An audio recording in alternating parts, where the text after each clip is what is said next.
Vamos a hablar de zoonosis. El término zoonosis básicamente significa enfermedad transmitida de animales a seres humanos. No tiene mucho chiste. Lo interesante de la zoonosis es que al ser transmitidas por otros animales, tienen muchísimos matices. Hay que entender que no todas las zoonosis tienen el mismo nivel de riesgo que normalmente nos pintan. Un ejemplo es una zoonosis muy conocida, como lo viene siendo el dengue, que es muy peligrosa, puede ser mortal, pero en la mayoría de los casos no pasa de ser problemas leves, en comparación con las enfermedades respiratorias por hantavirus, que también son una zoonosis transmitidas por ciertos ratones. Dependiendo de la región, es el hantavirus. Estos son altamente letales, pero no son capaces de contagiarse de un ser humano a otro ser humano. Esto significa que las zoonosis pueden tener una capacidad epidémica o no. Las zoonosis pueden ser de varios tipos. Los dos más comunes son virus y bacterias. Los virus que normalmente son responsables de zoonosis reciben la terminología de arbovirus. Algunos de los arbovirus más famosos son dengue, zika y chikungunya. Por otro lado están bacterias. A diferencia de los virus, muchas de estas bacterias pueden existir en vida libre, es decir, sin necesidad de un vector. Sin embargo, pueden llegar a transmitirse con mayor facilidad por la presencia de algún animal o incluso de algún otro homínido. En este caso vamos a hablar de María tifoidea o Typhoid Mary, que transmitió la tifoidea, como su nombre lo indica, por sus actividades poco higiénicas a la hora de cocinar. Pero como era una cocinera muy buscada, también existen otros microorganismos, bacterias, como lo son las ricketsias, que sí necesitan principalmente de un vector. Ahora, en el caso de las ricketsias, la cosa es más compleja porque hay que entender que estas zoonosis llegan y toda la cosa, pero de nuevo pueden ser que sean virulentas o que no sean virulentas, que generen síntomas o que no los generen. Entonces es una situación compleja. La importancia de la zoonosis es que se dan debido a la interacción hombre-ambiente silvestre. Porque decir hombre-animal, te tengo una noticia, somos animales. Hombre-ambiente silvestre. Entonces, cuando se dan estas interacciones es cuando se da la mayor cantidad de zoonosis, siempre y cuando se trate de zoonosis de ese ambiente. Te pongo un ejemplo. El dengue no se da en zonas silvestres, a pesar de que por mucho tiempo se ha hablado de que depende mucho del vector y bla bla bla. En la actualidad, si tú te pierdes a la mitad de la selva de los Tuxtlas, es muy difícil que te enfermes de dengue. Es más probable que te enfermes de otros trastornos que sí se dan en la región, principalmente encefalitis virales, pero de nuevo, por otros agentes causales. Y en nuestros ambientes tenemos con mayor frecuencia en las zonas suburbanas dengue, zika, chikungunya, paludismo, que es causado por un parásito, es decir, no es ni virus ni bacteria. Entonces tienes otros bichos. Y pues siempre se van a dar por esas interacciones. Si nos vamos a la realidad, muchos de estos problemas se deben no nada más a nuestra interacción directa, sino a la interacción del resto de nuestra fauna. Como lo mencioné en los primeros videos, como era el caso de los perros y los gatos ferales y de los alimentadores, ellos empiezan a relacionarse con los animales más involucrados al interior de los parches de vegetación y lo que están haciendo es adquirir las enfermedades, los agentes causales de enfermedad o los agentes microbiológicos, funcionar como reservorios o como transmisores y pasarlos a nosotros. Hasta ahí esa historia ya te la sabes porque todo el mundo la habla en otros videos. Pero te voy a hablar de otro tema que poca gente habla. Antroponosis. ¿Cuánto apuesto a que no conoces ese término? Normalmente la gente cree que la fauna te pasa enfermedades y nada más. Pero la realidad es que nosotros también pasamos enfermedades a la fauna. El ejemplo más simple es la lepra. La lepra es causada por Mycobacterium leprae, un microorganismo, una bacteria proveniente del viejo mundo. Está descrita hasta en la Biblia. Pues bueno, a nosotros se nos ocurrió la bonita idea de traer leprosos. Y estos leprosos enfermaron al único animal junto con nosotros que puede tener rabia: el armadillo. Para ser más exacto, los armadillos de 9 bandas. No sé si los demás armadillos también. Pero teniendo eso como referencia, ya estás hablando de que tú estás causándole una enfermedad a estos animales. ¿Por qué? Porque entonces ellos no solo se vuelven reservorios, sino que ellos empiezan a contagiar y empiezan a masificar las enfermedades.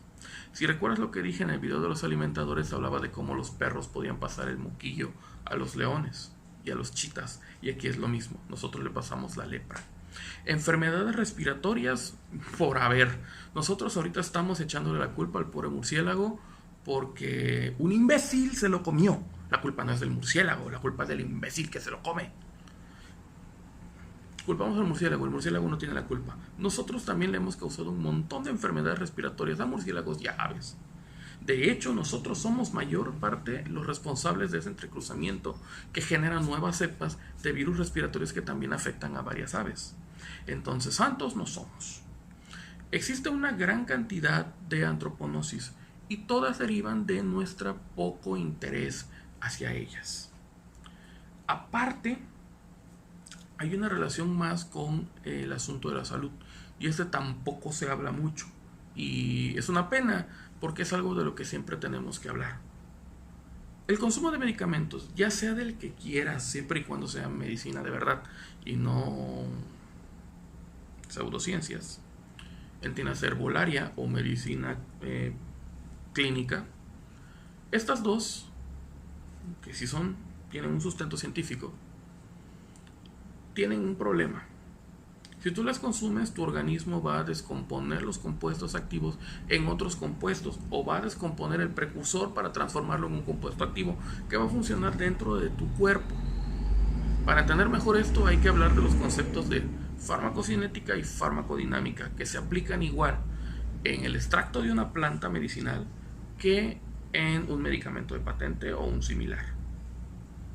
Tienes estos procesos y tu organismo tiene que eliminar los metabolitos, es decir, el producto del metabolismo de estos medicamentos o de estos compuestos.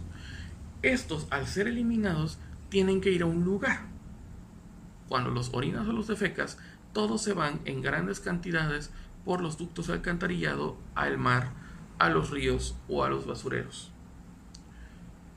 Te pongo el ejemplo rápido. No sé si conozcas a Freddie Mercury, pero él era un practicante de la religión Farsi, una religión más antigua que el cristianismo. Los Farsis, en su lugar natal, tienen una costumbre, que es que antes lanzaban sus cadáveres a enormes torres conocidas como las Torres del Silencio. Actualmente esa actividad se ha restringido por asuntos legales, debido a que las personas, en efecto, iban allí, sus cuerpos se descomponían y ellos se lo ofrendaban a los buitres. Pero en la actualidad, debido al consumo de medicamentos, los hígados de las personas resultaron ser tóxicos. Entonces, los buitres los comían y morían envenenados.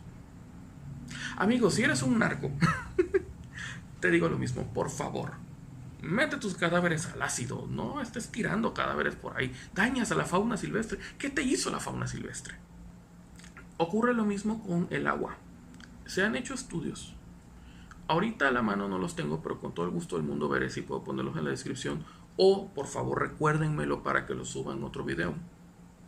Estudios donde muestran que muchos peces tienen ya en sus sistemas grandes cantidades de antidepresivos, de medicamentos para el cáncer, etc. ¿Qué ocurre? Tú y yo nos los comemos. Entonces vuelven a nosotros en mayores cantidades, en un proceso conocido como bioacumulación. No te voy a hablar mucho del tema en este momento, porque ya sabes que mis videos quiero hacerlos cortos. Pero la bioacumulación es uno de los problemas más grandes, porque incluso en nosotros la bioacumulación de metales pesados deriva en cáncer por factores epigenéticos. Entonces, nosotros tenemos muchas maneras para causar daño a los ecosistemas, incluso sin darnos cuenta. Mencionaba, todo el mundo ha oído hablar de la zoonosis, pero casi nadie te va a hablar de las antroponosis, y te recomiendo que investigues más el tema en serio. te vas a sorprender. Y en el caso de nuestra influencia a la hora de defecar y orinar los metabolitos derivados de nuestra acción por tratar de cuidar nuestra salud, también es importante. Amigo, amiga, por eso tampoco es bueno estar consumiendo suplementos a cada rato. Por eso es que no es bueno caer en las trampas de los negocios MLM. Tampoco es bueno estar consumiendo esos productos milagrosos y todas esas cosas. Porque incluso si no te ayudan, puede que sí se metabolicen en algo que haga daño a la larga. Siempre hay que tener cuidado en ese sentido. Y recuerda, estas son cosas que nunca te van a decir ninguno de esos charlatanes, porque a ellos les conviene que seas ignorante. Yo no te voy a estar sermoneando más. Busca por tu cuenta, ya te dejé los términos, para que tú sepas cuál es la realidad. La ciencia se esfuerza, los científicos nos esforzamos por generar conocimiento, pero a veces nos es difícil hacértelo llegar. Espero que el video haya sido de tu agrado. Recuerda dejar tu comentario y recordarme si algo se me olvida. No olvides suscribirte, dejar tu like, compartirlo. Por favor, me harás mucha ayuda, un gran favor. Y pues nada más. A estas alturas ya no sé si sigo haciendo los videos de los viernes. Capaz ya hasta cambié el nombre del canal. Pero, pues, bueno, nos vemos.